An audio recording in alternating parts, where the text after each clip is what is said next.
بسم الله الرحمن الرحيم. الحمد لله رب العالمين والعاقبة للمتقين والصلاة والسلام على أشرف الأنبياء والمرسلين وعلى آله وأصحابه أجمعين، أما بعد. ہم باب صلاۃ الجماعہ والامامہ یہ پڑھ رہے تھے، اور اس کی کافی ساری احادیث ہم نے پڑھ لی تھی، جن میں سے سب سے آخری حدیث جو ہم نے پڑھی وہ حضرت جابر رضی اللہ تعالی عنہ کی حدیث تھی، جس میں حضرت معاذ رضی اللہ تعالی عنہ کی لمبی نماز کا تذکرہ ہے، اور اللہ کے نبی صلی اللہ علیہ وآلہ وسلم نے سیدنا معاذ رضی اللہ تعالی عنہ کو اس پر سختی سے ڈانٹا کہ آپ اتنی لمبی نماز نہ پڑھائیں کہ لوگ جو ہیں وہ فتنے میں پڑ جائیں۔ تو آج ہمارے لیکچر کی پہلی حدیث سیدہ عائشہ رضی اللہ تعالی عنہا کی حدیث مبارکہ ہے، جس میں اس بات کا تذکرہ ہے کہ اگر امام کسی وجہ سے، کسی بیماری کی وجہ سے، کسی زخم کی وجہ سے بیٹھ کر نماز پڑھا رہا ہو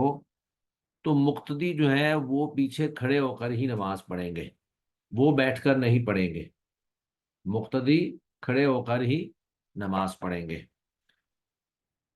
یہ اس نماز کا تذکرہ ہے جو آپ صلی اللہ علیہ وآلہ وسلم کی زندگی کی بالکل آخری نمازیں تھیں۔ جب آپ صلی اللہ علیہ وسلم کی طبیعت بہت زیادہ خراب ہو گئی تو آپ صلی اللہ علیہ وسلم نے سیدنا ابو بکر صدیق رضی اللہ تعالی عنہ کی ڈیوٹی لگائی کہ وہ ان کی جگہ پہ نماز پڑھائیں۔ تو حضرت ابو بکر صدیق رضی اللہ تعالی عنہ کئی دن نمازیں پڑھاتے رہے۔ ایک دن وہ نماز پڑھا رہے تھے تو اللہ کے نبی صلی اللہ علیہ وآلہ وسلم جو ہیں وہ دو لوگوں کی ٹیک لے کر، سہارا لے کر وہ بھی مسجد میں تشریف لے آئے، اور سیدنا ابو بکر صدیق رضی اللہ تعالی عنہ کی بائیں جانب آ کر بیٹھ گئے، اور یہ نماز ظہر تھی۔ اب آپ صلی اللہ علیہ وسلم تو بیٹھ کر نماز پڑھا رہے تھے، یعنی امام آپ بن گئے، اور حضرت ابو بکر صدیق جو ہیں وہ مکبر بن گئے، چونکہ اللہ کے نبی صلی اللہ علیہ وسلم بیماری کی وجہ سے اتنے کمزور ہو چکے تھے، آپ کی بیماری اتنی شدید ہو چکی تھی کہ آپ کی تکبیرات کی آواز پیچھے تک نہیں جا رہی تھی۔ تو اللہ کے نبی صلی اللہ علیہ وسلم امام تھے، اور ان کی اقتداء حضرت ابو بکر صدیق رضی اللہ تعالیٰ عنہ کر رہے تھے، اور باقی صحابہ جو ہیں وہ حضرت ابو بکر صدیق رضی اللہ تعالیٰ عنہ کی اقتداء کر رہے تھے۔ تو حضرت ابو بکر صدیق گویا کہ مکبر کا کام کر رہے تھے۔ جب آپ صلی اللہ علیہ وسلم تکبیر کہتے تو حضرت ابو بکر صدیق اسی تکبیر کو دوبارہ دہراتے، جس طرح آج کل آپ دیکھتے ہیں بیت اللہ میں امام کے پیچھے ایک مکبر بھی ہوتا ہے۔ تو اس حدیث سے ہمیں یہ معلوم ہوتا ہے کہ اگر امام کسی بیماری کی وجہ سے، کسی زخم کی وجہ سے بیٹھ کر نماز پڑھا رہا ہے تو مقتدی پیچھے کھڑے ہو کر ہی نماز پڑھیں گے، اور یہ آپ صلی اللہ علیہ وسلم کی زندگی کا بالکل آخری عمل ہے۔ وعن عائشہ رضی اللہ عنہا، سیدہ عائشہ رضی اللہ عنہا سے روایت ہے، فی قصۃ صلاۃ رسول اللہ صلی اللہ علیہ وسلم بالناس، اللہ کے نبی صلی اللہ علیہ وسلم کے نماز پڑھانے لوگوں کو اس قصہ میں، یعنی حدیث تو لمبی ہے لیکن یہاں پر صرف باب سے متعلقہ ٹکڑا جو ہے اسی کو بیان کیا گیا ہے۔ وہ ہوا مریض، اس حال میں کہ آپ صلی اللہ علیہ وسلم مریض تھے، بیمار تھے۔ قالت، سیدہ عائشہ فرماتی ہیں، فجاء، بس اللہ کے نبی تشریف لائے، نماز کھڑی ہو چکی تھی، حضرت ابو بکر صدیق رضی اللہ تعالی عنہ مصلی امامت پر کھڑے تھے، تو اللہ کے نبی تشریف لائے، حتیٰ جلسا، حتیٰ کہ آپ صلی اللہ علیہ وسلم بیٹھ گئے، ان یساری ابی بکرن، سیدنا ابو بکر صدیق کی بائیں جانب۔ تو یہاں سے ہمیں یہ بھی معلوم ہوتا ہے کہ امام جو ہے وہ بائیں جانب ہوتا ہے اور مقتدی دائیں جانب ہوتا ہے، یعنی اگر کسی وقت دو افراد جماعت کروا رہے ہیں تو امام بائیں جانب ہوگا اور مقتدی دائیں جانب ہوگا۔ یہ مقتدی اور امام کے مقام کی بھی وضاحت ہے کہ مقتدی ہے دائیں جانب اور امام بائیں جانب۔ فکان یوسلی بالناس جالسا، فکان یوسلی پس آپ نماز پڑھانے لگے بالناس لوگوں کو جالسن بیٹھ کر، و ابو بکر رضی اللہ عنہ قائما، اور ابو بکر رضی اللہ تعالی عنہ وہ کھڑے ہو کر نماز ادا کر رہے تھے۔ یقتدی ابو بکر بصلاۃ النبی صلی اللہ علیہ وسلم، ابو بکر صدیق رضی اللہ تعالی عنہ اللہ کے نبی کی اقتدا کر رہے تھے۔ وَيَقْتَدِي النَّاسُ بِصَلَاةِ ابی بکر، اور سیدنا ابو بکر کی نماز کی لوگ اقتدا کر رہے تھے۔ وَيَقْتَدِي النَّاسُ، اور لوگ اقتدا کر رہے تھے، پیروی کر رہے تھے، بِصَلَاةِ ابی بکر، ابو بکر صدیق رضی اللہ تعالی عنہ کی نماز کی۔ تو یہ قصہ میں نے جس طرح پہلے بھی بتایا آپ صلی اللہ علیہ وسلم کی مرض الوفات کا ہے۔ چنانچہ اس حدیث کی بنیاد پر متعدد اہل علم فرماتے ہیں کہ اگر امام بیٹھ کر نماز پڑھ رہا ہو تو مقتدی جو ہیں وہ کھڑے ہو کر نماز پڑھیں گے، کیونکہ یہ آپ صلی اللہ علیہ وسلم کی زندگی کا آخری طریقہ کار ہے، اور غالباً یہ نماز بھی آپ کی زندگی کی آخری نماز تھی جو آپ صلی اللہ علیہ وسلم نے مسجد میں آ کر ادا کی۔ اس کے بعد پھر آپ صلی اللہ علیہ وسلم مسجد میں تشریف نہیں لا سکے۔ اسی طرح نماز کی ادائیگی میں، کیونکہ باب صلاۃ الجماع چل رہا ہے تو جماعت سے متعلقہ احکام و مسائل ہی چل رہے ہیں، تو یہ بھی جماعت سے متعلقہ ہی مسئلہ ہے کہ اگر امام کھڑے ہو کر بیٹھ کر جماعت کروائے تو مقتدی جو ہے وہ کھڑے ہو کر ہی نماز پڑھیں گے۔ ہاں البتہ اگر مقتدیوں میں سے بھی کوئی بیمار ہے یا اس کو کوئی زخم لگا ہوا ہے یا کوئی مسئلہ ہے تو وہ الگ سے اپنے لیے عذر کی بنیاد پر وہ بیٹھ سکتا ہے، لیکن اس لیے نہیں بیٹھے گا کہ امام بیٹھ کر نماز پڑھا رہا ہے۔ امام تو اپنے ایک عذر کی بنیاد پر بیٹھا ہے نا، تو امام کی وجہ سے مقتدی کو بیٹھ کر نماز نہیں پڑھنی ہے۔ اس کے بعد پھر سیدنا ابو ہریرہ رضی اللہ تعالی عنہ کی روایت ہے جس میں مقتدیوں کے حالات کا خیال رکھنے کا حکم دیا گیا ہے کہ جب بھی آپ فرض نماز پڑھائیں تو مقتدیوں کے احوال کو سامنے رکھیں،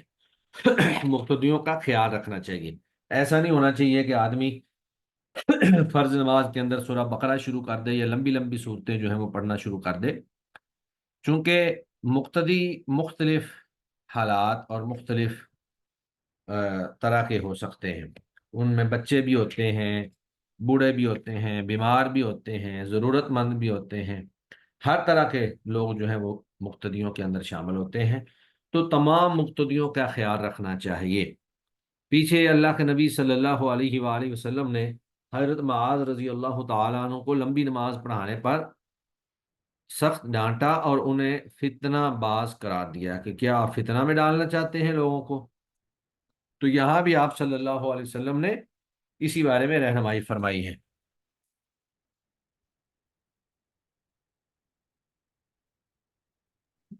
میری ہونی ہے پہلے میری کر دو۔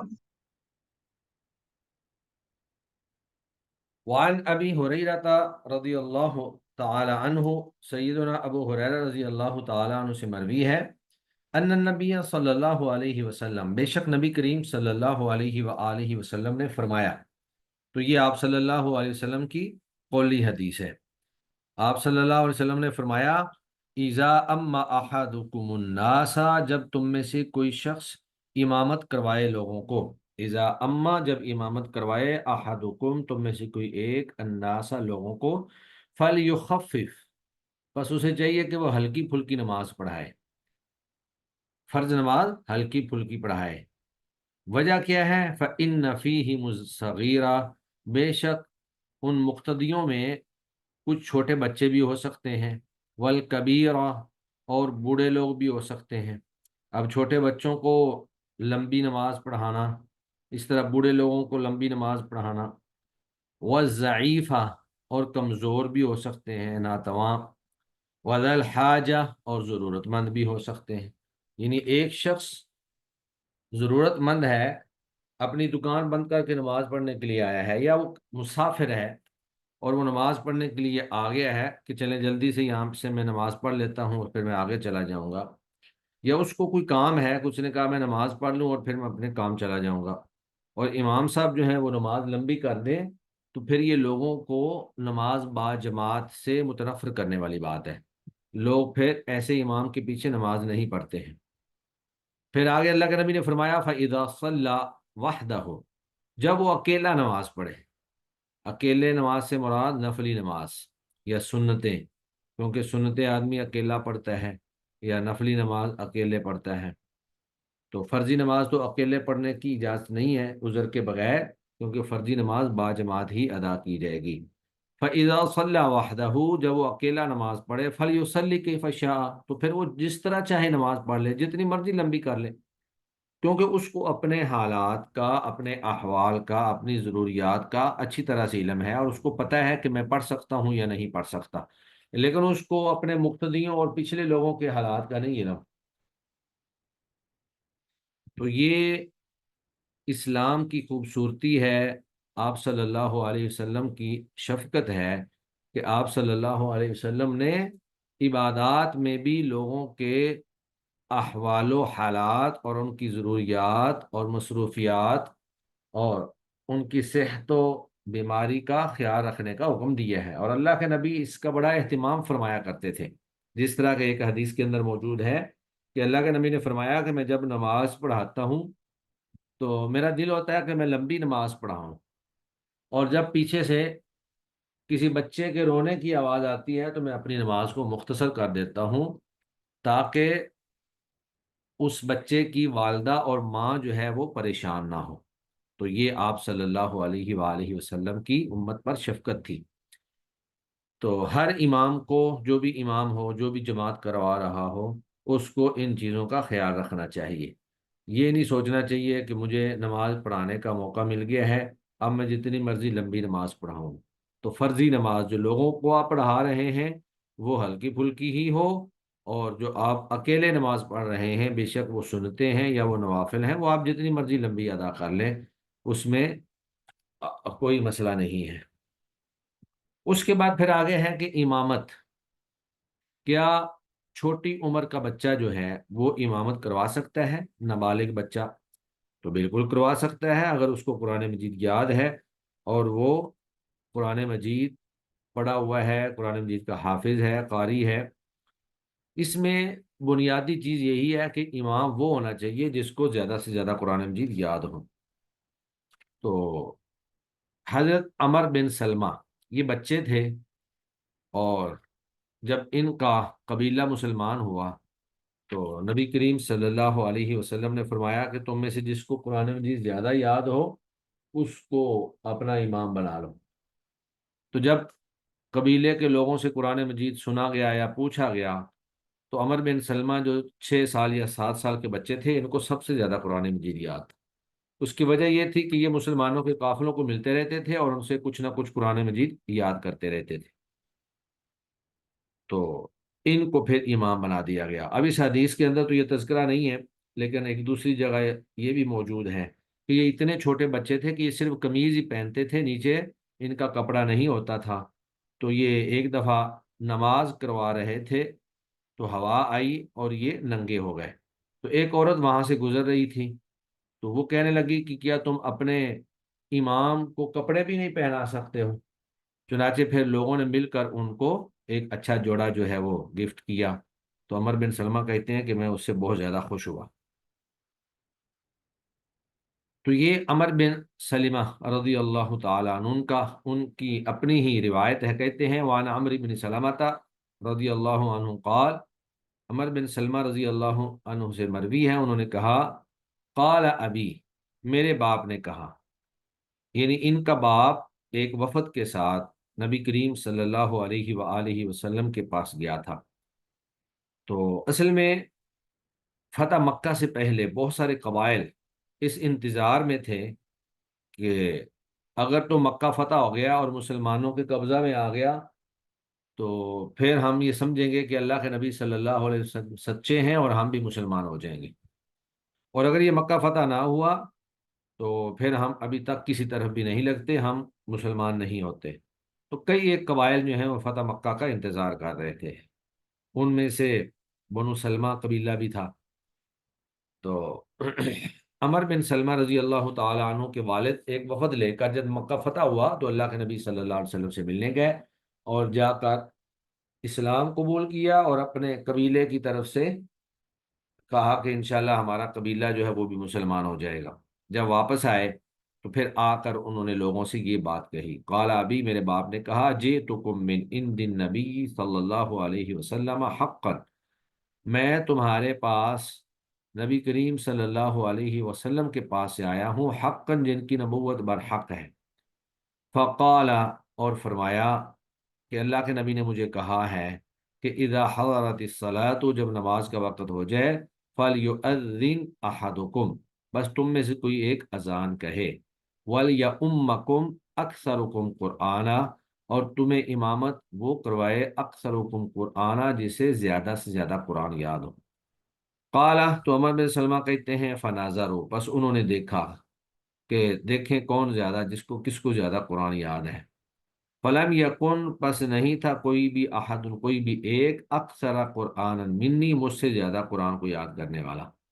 مجھ سے زیادہ کسی کو قرآن یاد نہیں تھا، مجھے سب سے زیادہ یاد تھا۔ فقدمونی، تو انہوں نے مجھے ہی آگے کر دیا۔ آگے فرماتے ہیں، وَأَنَا ابن ست او 7 سنین، اور اس وقت میری عمر 6 سال یا 7 سال تھی۔ تو آج بھی ہم دیکھتے ہیں ماشاءاللہ یہ قرآن مجید کی برکت ہے کہ 6 7 سال کا بچہ جو ہے وہ حفظ کر لیتا ہے، اور وہ تراویح پڑھا رہا ہوتا ہے۔ تو 6 7 سال کا بچہ جو سمجھدار ہو اور اس کو قرآن مجید باقی لوگوں سے زیادہ یاد ہو، تو اس کو امامت کے لیے مقرر کیا جا سکتا ہے، وہ امامت کروا سکتا ہے، اس میں کوئی حرج والی بات نہیں ہے۔ رواہ البخاری و ابو داود والنسائی، اس حدیث کو امام بخاری، ابو داود اور نسائی نے روایت کی ہے۔ اب بعض لوگ جو ہے وہ کہتے ہیں جی نہیں، نابالغ بچہ جو ہے اس کی بڑے لوگوں کی موجودگی میں نماز درست نہیں ہے، مگر یہ حدیث ان کے اس قول کے یا موقف کے مخالف ہے۔ جب اللہ کے نبی صلی اللہ علیہ وسلم کی زندگی میں ایک عمل ہو اور وہ درست نہ ہو، تو ایسا ہو نہیں سکتا کہ اللہ تعالیٰ وہی کر کے اس کی اصلاح نہ فرما دے۔ تو اگر اللہ کے نبی کی زندگی میں حضرت عمر بن سلمہ نماز کروا رہے تھے، بے شک وہ نابالغ تھے، اور آپ صلی اللہ علیہ وآلہ وسلم نے ان کی تردید نہیں فرمائی، تو اس کا مطلب یہ ہے کہ چھوٹا بچہ جو ہے وہ امامت کروا سکتا ہے۔ باقی یہ بات ہے کہ اس بچے کو بتایا جائے، طہارت کے مسائل اس کو بتائے جائیں، اور تمام احکام و مسائل اس کو بتائے جائیں، تاکہ وہ مکمل طور پر صحیح نماز کی ادائیگی کروا سکے۔ اس کے بعد پھر اگلی حدیث کے اندر امامت کے لیے کون زیادہ مستحق ہے اس کا تذکرہ ہے، کہ سب سے زیادہ امامت کے لیے کون مستحق ہے۔ وعن ابن مسعود، سیدنا عبداللہ بن مسعود رضی اللہ تعالی عنہ سے روایت ہے، انہوں نے کہا رسول اللہ صلی اللہ علیہ وسلم نے فرمایا،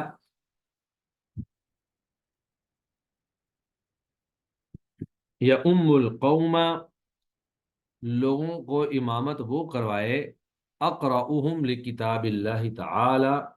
جو ان میں سے سب سے زیادہ کتاب اللہ کی قرات کرنے والا ہو، یعنی جو سب سے بڑا قاری ہو۔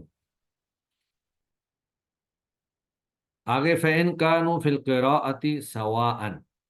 اگر وہ سارے کے سارے قراءت میں برابر ہوں، یعنی سارے ہی ایک جتنا جانتے ہوں، سارے ہی حافظ ہوں، تو پھر ترجیح میں فَأَعْلَمُهُمْ بِالسُّنَّةِ، پھر ان میں سے جو سنت کا سب سے بڑا عالم ہو، یعنی اگر سارے ہی سارے حافظ قرآن ہیں اور سب ایک جیسا پیارا پڑھتے ہیں اور ان کی منزلیں بھی یاد ہیں، تو پھر دیکھا جائے گا کہ حفظ قرآن کے ساتھ ساتھ سنت کو کون زیادہ جاننے والا ہے۔ واضح بات ہے کہ ایک بندہ صرف قرآن مجید کا حافظ ہے، اور ایک حافظ ہونے کے ساتھ ساتھ جو ہے وہ اللہ کے نبی کی احادیث کا بھی عالم ہے، تو پھر اس کو ترجیح دی جائے گی۔ فَإِن كَانُوا فِي السُّنَّةِ سَوَاءً، اگر وہ سنت کو جاننے میں بھی سارے کے سارے برابر ہوں، فَأَقْدَمُهُمْ ہجرتاً، تو پھر ان میں سے جو ہجرت کرنے میں سب سے قدیم ہو۔ تو اس دور میں چونکہ ہجرت کر کے سارے لوگ مدینہ میں آئے تھے، تو جو ہجرت میں قدیم ہو، ہجرت کو بھی اللہ کے نبی نے گویا کہ ایک ترجیح والی بات شمار کی ہے، جو ہجرت میں قدیم ہو۔ پھر فرمایا فَإِنْ كَانُوا فِي الْهِجْرَةِ سَوَاءً، اگر وہ سارے کے سارے ہجرت میں بھی برابر ہوں، فَأَقْدَمُهُمْ سِلْمًا، تو پھر ان میں سے اسلام لانے کے اعتبار سے سب سے قدیم کو ترجیح دی جائے گی۔ وفی روایت، اور ایک روایت میں ہے فَأَقْدَمُهُمْ سِنًّا، ان میں سے سب سے بڑی عمر والے کو ترجیح دی جائے گی۔ یہ اس وقت ہے جب سارے قرآن سنت کا علم جاننے میں برابر ہوں، ہجرت بھی کی ہو، یعنی پچھلے سارے فضائل اس کے اندر موجود ہوں، تو پھر اس کے اندر اضافی فضیلت یہ دیکھی جائے گی۔ اور پھر آگے فرمایا وَلَا يَؤُمَّنَّ الرَّجُلُ الرَّجُلَ، اور ہرگز نہ امامت کروائے الرجل الرجل، کوئی آدمی کسی آدمی کو فی سلطانہ، اس کی سلطنت میں، اس کے اختیار میں یعنی ایک آدمی مقرر ہے امام، تو دوسرا آدمی اس کی اجازت کے بغیر اس کے مسلح پر کھڑا نہ ہو، فی سلطانی ہی، اس کے دائرہ اقتدار میں جہاں بھی اس کا اختیار۔ ولا یقعد، اور نہ ہی کوئی بیٹھے فی بیتی ہی، اس کے گھر میں، اعلیٰ تقریمتی ہی، اس کی مخصوص نشست پر الا باذنہ ہی، مگر اس کی اجازت سے۔ تو یہ وہ اخلاقیات ہیں جو اللہ کے نبی صلی اللہ علیہ وسلم نے ہمیں بیان فرمائی ہیں، کہ اگر ایک امام مقرر ہے تو دوسرا شخص اس کی اجازت کے بغیر امامت نہ اس کو کروائے، اور اسی طرح نہ ہی کوئی شخص کسی شخص کے گھر میں اس کی مخصوص نشست جو ہے اس پہ اس کی اجازت کے بغیر بیٹھے۔ تو اس حدیث کے اندر ایک تو امامت کے لیے زیادہ حقدار آدمی کا بیان ہے، کہ سب سے پہلے وہ امامت کروانے کا حقدار ہے جو بڑا قاری ہو، اگر سارے برابر ہوں تو پھر جو عالم بالسنہ ہو، سنت کو سب سے زیادہ جاننے والا ہو، اور اگر اس میں بھی سب برابر ہوں تو پھر اقدمہم ہجرتاً، جس نے سب سے پہلے ہجرت کی ہو، اور اگر اس میں بھی برابر ہوں تو پھر اقدمہم سنًا یا اقدمہم سلما، جو پرانا مسلمان ہو یا جو عمر میں سب سے زیادہ ہو۔ والی ابن ماجہ من حدیث جابر، اور ابن ماجہ میں سیدنا جابر رضی اللہ تعالیٰ عنہ سے مروی حدیث میں یہ الفاظ ہیں، وَلَا تَأُمَّنَّ امرأة رجلا، اور ہرگز نہ امامت کروائے کوئی عورت آدمی کو، یعنی عورت جو ہے وہ مردوں کو امامت نہیں کرا سکتی، خواہ وہ کسی بھی اعتبار سے مرد سے افضل ہی کیوں نہ ہو۔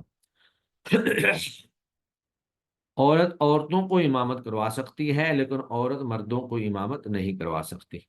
وَلَا أَعْرَابِيٌّ مُهَاجِرًا، اور نہ ہی کوئی بدوی کسی مہاجر کو امامت کروائے۔ وَلَا فَاجِرٌ مُؤْمِنًا، اور نہ ہی کوئی فاجر شخص، بدکار شخص کسی مومن آدمی کو امامت کروائے۔ وَإِسْنَادُهُ وَاهٍ، لیکن اس حدیث کی سند جو ہے وہ کمزور ہے۔ اب اس حدیث کے اندر جو مسائل بیان کیے گئے ہیں، ان میں سے جو پہلا مسئلہ ہے کہ کوئی عورت کسی مرد کو امامت نہ کروائے، یہ دیگر کئی احادیث سے بھی ثابت ہے، لیکن باقی جو دو باتیں ہیں ان میں ولا اعرابی مہاجرن، اعرابی جو ہے وہ مہاجر کو امامت نہ کروائے، تو یہ دراصل اس وقت تھا کہ جب بدوی لوگ ابھی تک دین کے بارے میں زیادہ چیزیں نہیں جانتے تھے۔ اور تیسری بات ولا فاجر مومن، اور نہ ہی فاجر کسی مومن کو کروائے۔ تو ہونا تو یہی چاہیے کہ جو بندہ زیادہ نیکوکار ہے، جس کا ایمان اور دین لوگوں کے اندر مسلمہ ہے، امامت کے منصب پر اس کو فائز کرنا چاہیے، کسی فاسق و فاجر آدمی کو فائز نہیں کرنا چاہیے۔ لیکن اس کے باوجود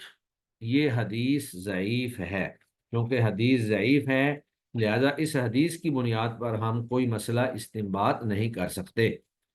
تو عورت امامت نہ کروائے مرد کو، یہ چونکہ دیگر صحیح احادیث کے اندر بھی مسئلہ موجود ہے، یہ بات واضح ہے کہ کوئی بھی عورت کسی مرد کو امامت نہیں کروا سکتی۔ ہاں البتہ عورت عورتوں کو امامت کروا سکتی ہے، لیکن وہاں پہ وہ الگ سے آگے نہیں کھڑی ہوگی، صف کے درمیان میں ہی کھڑی ہو کر وہ امامت کروائے گی۔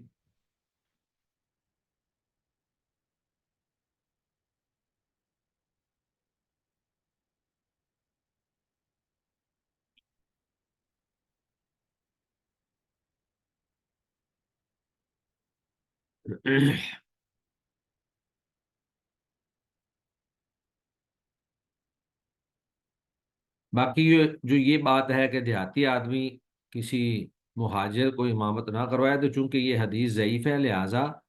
یہ بات جو ہے یہ بھی ہمارے لیے قابل حجت نہیں ہے۔ دیہاتی آدمی بھی اگر پڑھا لکھا ہے اور اس کے اندر وہ اوصاف موجود ہیں جو ہم پیچھے پڑھ چکے ہیں، کہ قاری ہو یا سنت کا عالم ہو، اگر اس کے اندر وہ اوصاف موجود ہیں تو وہ بھی امامت کا حقدار ہے۔ باقی رہا مسئلہ کافر کی امامت، تو کافر تو چونکہ کافر ہے، اس کی نماز ہی درست نہیں ہے، تو اس کی امامت بالکل درست نہیں ہے۔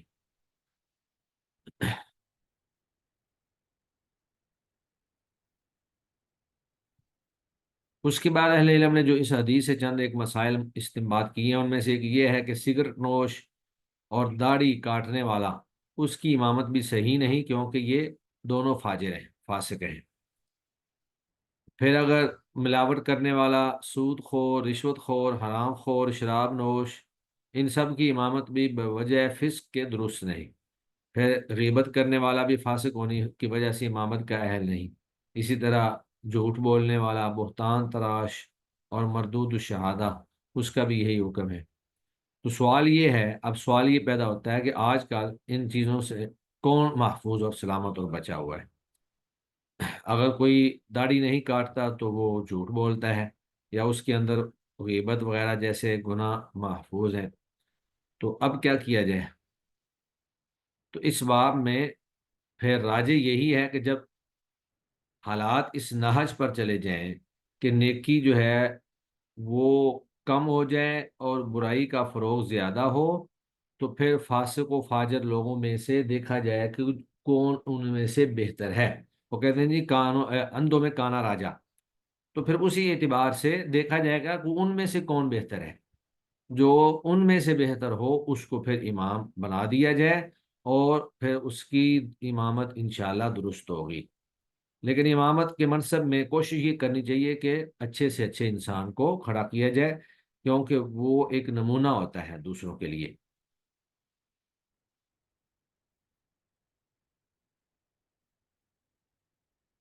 اس کے بعد پھر نماز با جماعت میں صفوں کو درست کرنے کا بیان۔ صفوں کو درست کرنا، ایک دوسرے کے ساتھ مل کر کھڑے ہونا، ایک دوسرے کے ساتھ پاؤں کے ساتھ پاؤں اور کندھے کے ساتھ کندھا ملا کر کھڑے ہونا، یہ نماز کا حصہ ہے۔ اور یہ حدیث ابو داود اور نسائی نے روایت کی ہے، اور ابن حبان نے اس کو صحیح کہا ہے۔ وعن انس، سیدنا انس رضی اللہ تعالی عنہ سے روایت ہے، ان نبی صلی اللہ علیہ وسلم قال، بے شک نبی کریم صلی اللہ علیہ وآلہ وسلم نے فرمایا، رسو صفوفکم، اپنی صفوں کو ملا ملا کر رکھو۔ تو یہ رس جو ہوتا ہے نا، یہ اصل میں رس الجدار، دیوار کو مضبوط کرنے کے لیے جو اینٹوں کو ایک دوسرے کے ساتھ ملا کر چونا گچ کیا جاتا ہے، اس کو رس کہتے ہیں۔ تو جس طرح اینٹوں کو چونا گچ کر دیا جاتا ہے، بالکل ایک دوسرے کے ساتھ مل جاتی ہیں، اور جب دیوار پوری ہو جاتی ہے تو کوئی بھی اینٹ کسی دوسری اینٹ سے الگ نہیں ہوتی، ساری اینٹیں یک جان بن جاتی ہیں، وہ گویا کہ ایک ہی اینٹ بن جاتی ہے۔ تو رس کا لفظ ایسے ہے کہ رسو صفوفکم، تم اپنی صفوں کو مضبوطی سے ملاؤ، پختہ کرو اپنی صفوں کو۔ تو اس کا مطلب یہ ہے کہ پاؤں کے ساتھ پاؤں اور کندھے کے ساتھ کندھا اچھی طرح سے ملانا ہے، جس طرح کہ بخاری شریف کی ایک روایت ہے، سیدنا انس فرماتے ہیں کہ ہم اپنے پاؤں اور اپنے کندھوں کو ایک دوسرے کے ساتھ ملا لیتے تھے۔ وقاربوا بینہا، اور ان کے درمیان فاصلہ نہ ہو، قاربو قریب کر لو ان کو آپس میں، صفوں کو آپس میں قریب کر لو، فاصلوں کو ختم کر دو۔ وحاذوا بالاعناق، اور اپنی گردنوں کو برابر رکھو، یعنی صف جہاں ایک دوسرے کے ساتھ آدمی قدم سے قدم اور کندھے سے کندھا ملا کر کھڑا ہو، وہاں وہ بالکل برابر بھی ہوں، آگے پیچھے نہ ہوں، یعنی سب لوگوں کی گردنیں ایک ہی صف میں معلوم ہوں، ایسا نہ ہو کہ ایک آدمی فٹ آگے کھڑا ہو، ایک آدمی فٹ پیچھے کھڑا ہو۔ تو اسلام کے اندر صف بندی کی بڑی تاکید اور اہمیت ہے، خصوصاً نماز کے اندر اور جہاد کے اندر۔ تو میدان جہاد میں صف بندی کے ساتھ لڑائی کی جاتی ہے، اور اسی طرح نماز کے اندر بھی صف بندی جو ہے وہ ضروری ہے۔ تو اللہ کے نبی صلی اللہ علیہ وآلہ وسلم کی اب متعدد احادیث ہیں کہ لا تصون صفوفکم او لا یخالفن اللہ بین وجوہکم، کہ تم اپنی صفوں کو ضرور درست کیا کرو ورنہ اللہ تمہارے دلوں میں مخالفت ڈال دے گا۔ اسی طرح ایک حدیث میں اللہ کے نبی صلی اللہ علیہ وسلم نے فرمایا کہ صفوں کی درستگی فإن تسویۃ الصفوف من تمام الصلاح، یہ نماز کے مکمل ہونے میں سے ہے۔ اور اللہ کے نبی صفوں کے اندر چل پھر کر اتنا اہتمام کے ساتھ صفوں کو درست کرتے تھے کہ صحابی فرماتے ہیں کہ گویا کہ ہماری صف کے ساتھ تیر کو سیدھا کرنا ہے، یعنی صف اتنی سیدھی ہو کہ تیر جو ہے وہ اس کے ساتھ سیدھا کیا جا سکے۔ تو آپ صلی اللہ علیہ وسلم صفوں کے اندر چل پھر کر صفیں درست کروایا کرتے تھے۔ تو باقی جو یہ طریقہ ہے نا کہ فٹ فٹ دور کھڑا ہونا اور صف کو درست نہ کرنا، یہ حدیث کے خلاف ہے، یہ نماز کا طریقہ نہیں ہے۔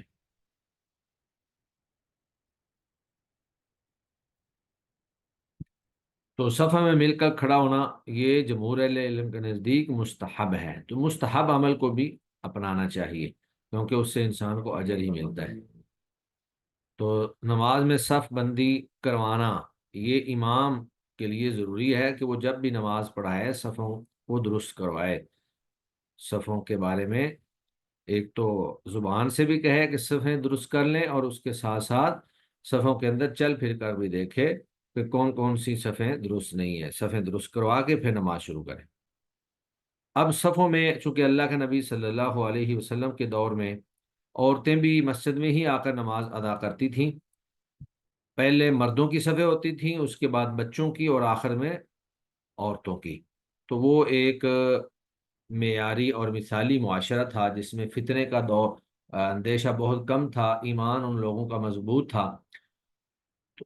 تو اگر اس طرح کا انداز ہو،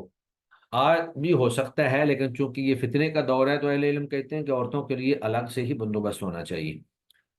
تو اس وقت تو مرد بھی وقت پر مسجد میں آ جاتے تھے، بچے بھی آ جاتے تھے، اور عورتوں کے درمیان جو ہے بچے ہوتے تھے، تو مزید پھر ایسا نہیں ہوتا تھا کہ مزید لوگ آتے جائیں گے اور صفیں بنتی جائیں گی اور عورتوں کے لیے مشکلات ہوں گی، وقت پر سب لوگ آ جاتے تھے۔ تو اللہ کا نبی صلی اللہ علیہ وآلہ وسلم نے یہاں پر فرمایا کہ مردوں کی صفوں میں سے جو پہلی صف ہے وہ سب سے بہترین ہے، اور جو آخری صف ہے وہ سب سے بری ہے،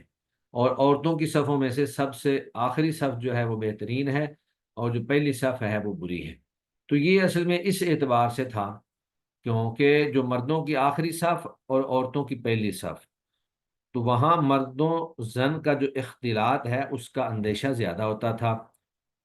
تو عورتوں کی موجودگی میں آخری صف والے مردوں کی توجہ، یا اسی طرح مردوں کی موجودگی میں پہلی صف والی عورتوں کی توجہ جو ہے وہ اس کے اندر وہ یکسوئی نہیں ہو سکتی جو مردوں کی پہلی صف والوں میں یا عورتوں کی آخری صف والوں میں ہو سکتی ہے۔ تو یہ اس اعتبار سے اللہ کے نبی صلی اللہ علیہ وسلم نے فرمایا۔ لیکن اگر آج جس طرح آج کے دور میں عورتوں کے لیے الگ سے پورا بندوبست ہوتا ہے، یعنی ان کا حال ہی الگ ہوتا ہے، تو اگر اس طرح انتظام ہو جائے باپردہ تو پھر عورتوں کی پہلی صف مردوں کی پہلی صف کی طرح ہی بہترین ہوگی۔ تو یہ صرف مرد و زن کے اختلاط کی وجہ سے اس کو سامنے رکھ کر اللہ کے نبی نے فرمایا۔ وعن ابی حریرہ رضی اللہ عنہ، سیدنا ابو حریرہ رضی اللہ تعالیٰ عنہ سے مروی ہے، قال انہوں نے کہا، قال رسول اللہ صلی اللہ علیہ وآلہ وسلم، رسول اللہ صلی اللہ علیہ وآلہ وسلم نے فرمایا، خیر صفوف الرجال، مردوں کی صفوں میں سے سب سے بہترین صف، اولھا وہ پہلی صف ہے، وشرھا اور سب سے بدترین صف، آخرھا وہ آخری ہے، کیونکہ آخری صف عورتوں کے زیادہ قریب ہوتی ہے۔ وخیر صفوف النساء اور عورتوں کی صفوں میں سے سب سے بہترین صف، آخرھا ان کی آخری صف ہے کیونکہ وہ مردوں سے سب سے دور ہوتی ہے۔ وشرھا اور ان کی بدترین صف جو ہے، اولھا وہ ان کی پہلی صف ہے کیونکہ وہ مردوں کے قریب ہوتی ہے۔ رواہ مسلم، اس حدیث کو امام مسلم نے روایت کیا ہے۔ تو جس طرح میں نے بتایا کہ یہ اس وقت ہے جب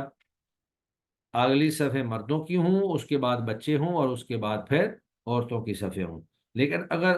عورتوں کے لیے بالکل الگ سے بندوبست کیا گیا ہو تو پھر جس طرح مردوں کی پہلی صف افضل ہے، اسی طرح عورتوں کی بھی پہلی صف افضل قرار پائے گی۔ تو اس حدیث سے ہمیں یہ بات معلوم ہوتی ہے کہ اعمال کے اندر بھی تفاضل ہوتا ہے، یعنی فضیلت کمی بیشی ہو سکتی ہے۔ جس طرح کہ آگے حدیث میں ہم پڑھیں گے کہ 2 بندوں کی نماز سے بہتر ہے 3 بندوں کی، اور 3 بندوں کی نماز سے بہتر ہے 4 بندوں کی، یعنی جتنے لوگوں کی جماعت ہوگی اتنا زیادہ اجر و ثواب ہوگا۔ پھر اس سے یہ بھی بات معلوم ہوئی کہ عورتوں کے لیے مردوں سے دور رہنا، جتنا بھی وہ دور رہیں گی اتنا ہی ان کے لیے افضل ہے اور بہتر ہے، تاکہ فتنہ پیدا نہ ہو۔ اور اس سے یہ بھی معلوم ہوا کہ عورتوں کے لیے بھی صف بندی مشروع ہے، چاہے وہ مردوں کی جماعت کے ساتھ شریک ہوں یا اکیلی عورتیں ہی آپس میں نماز پڑھ رہی ہوں۔ اس کے بعد اگلی حدیث اس بات پر دلالت کرتی ہے کہ اگر مقتدی اور امام دو ہوں تو امام نے کہاں کھڑا ہونا ہے اور مقتدی نے کہاں کھڑا ہونا ہے، یہ ہم انشاءاللہ نیکسٹ لیکچر میں بیان کریں گے۔ تو ابھی یہ ہمارا لیکچر ختم ہونے لگا ہے، تو یہ جو 8-9 منٹ کا وقفہ ہوتا ہے وہ ہم وقفہ ہی لیں گے انشاءاللہ۔ تو 8-9 منٹ کے بعد میں دوبارہ آپ کو لنک بھیجوں گا۔ تمام لوگ جو ہیں وہ تیار رہیں، تب تک پانی شانی پی لیں یا اپنی ضروریات پوری کر